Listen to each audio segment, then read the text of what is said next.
नमस्कार। आज हम रेलवे टेक्नीशियन भर्ती 2025 पर बात करने वाले हैं।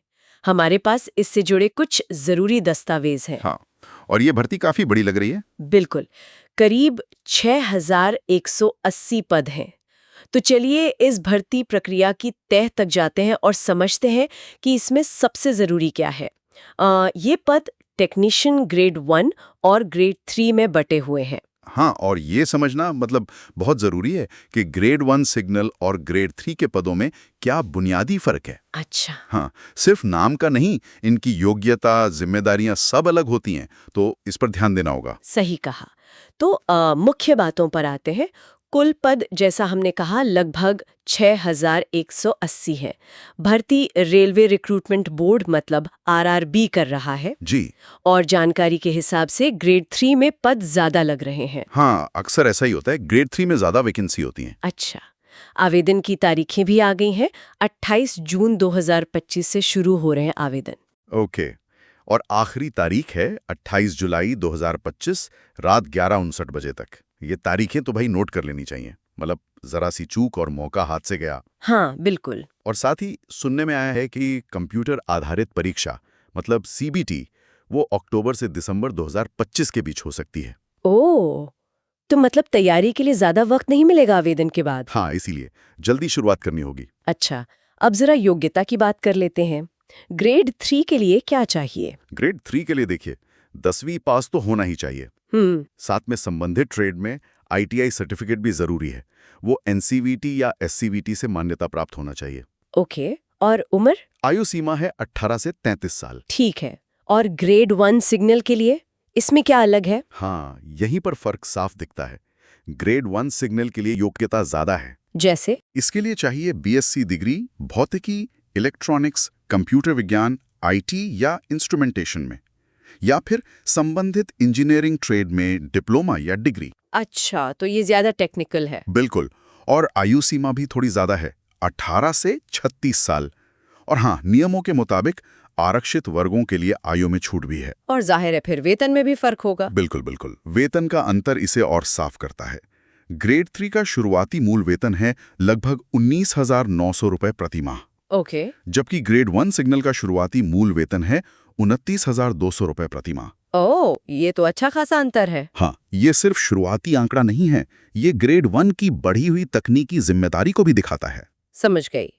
अब आते हैं चयन प्रक्रिया पर। हाँ। इसमें क्या क्या स्टेप्स हैं? देखिए, मुख्य रूप से 3 पड़ाव हैं। पहला तो है कंप्यूटर आधारित परीक्षा यानी सीबीटी। हाँ, वो तो कॉमन है आजकल। बिल्कुल। फिर होता है दस्तावेज सत्यापन, जिसे डीवी कहते हैं। और आखिर में मेडिकल परीक्षण। ठीक है। और आवेदन कैसे करना है? आवेदन rrbapply.gov.in वेबसाइट पर ऑनलाइन करना होगा। Okay, online. हाँ, सारे दस्तावेज अपलोड करने होंगे और शुल्क भी देना होगा। शुल्क कितना है? सामान्य ओबीसी और ईडब्ल्यूएस वर्ग के उम्मीदवारों के लिए 500 रुपए है। और बाकियों के लिए?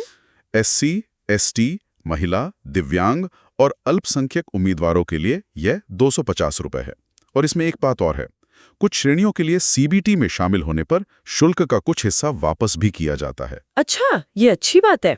अब सीबीटी की तैयारी की बात करें तो किन विषयों पर ज्यादा ध्यान देना चाहिए? सीबीटी में देखिए, सामान्य ज्ञान, रीजनिंग, गणित ये तो होते ही हैं। हाँ, ये तो स्टैंडर्ड है। हाँ, साथ ही जिस पद के लिए आवेदन किया है उससे जुड़े तकनीकी विषय बहुत अहम होते हैं।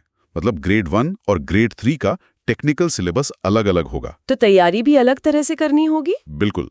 पुराने प्रश्न पत्रों को हल करना और मॉक टेस्ट देना ये बहुत मददगार साबित हो सकता है। हमारे पास जो जानकारी है उसमें अलग अलग रेलवे जोन के हिसाब से पदों का बंटवारा भी दिया है। जैसे मुंबई जोन में करीब 1284 पद हैं। हाँ, ये बहुत जरूरी जानकारी है। और वहीं पटना जोन में सिर्फ 221 पद हैं। देखिए, यही बात है, जोनवार पदों की संख्या में इतना बड़ा अंतर ये दिखाता है कि कंपटीशन हर जगह एक जैसा नहीं होगा। मतलब मुंबई जैसे जोन में पद ज्यादा हैं तो शायद आवेदक भी ज्यादा होंगे, लेकिन वहां चांसेस भी ज्यादा हो सकते हैं।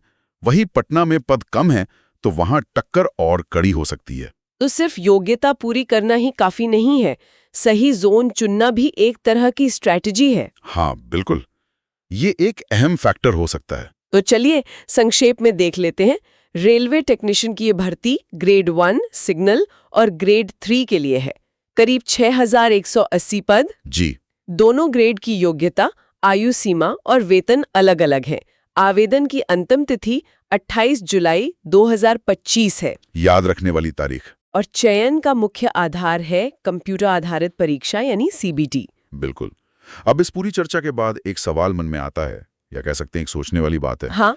वो ये कि जैसे हमने देखा कि अलग-अलग जोन में पदों की संख्या में इतना फर्क है, कहीं 1200 से ज्यादा, कहीं बस 200 के आसपास। हाँ। तो इसे देखते हुए एक उम्मीदवार के लिए सिर्फ सिलेबस पूरा करना ही काफी नहीं है। उसे ये भी सोचना होगा कि इस क्षेत्रीय प्रतिस्पर्धा को ध्यान में रखते हुए उसकी व्यक्तिगत तैयारी की सबसे असरदार रणनीति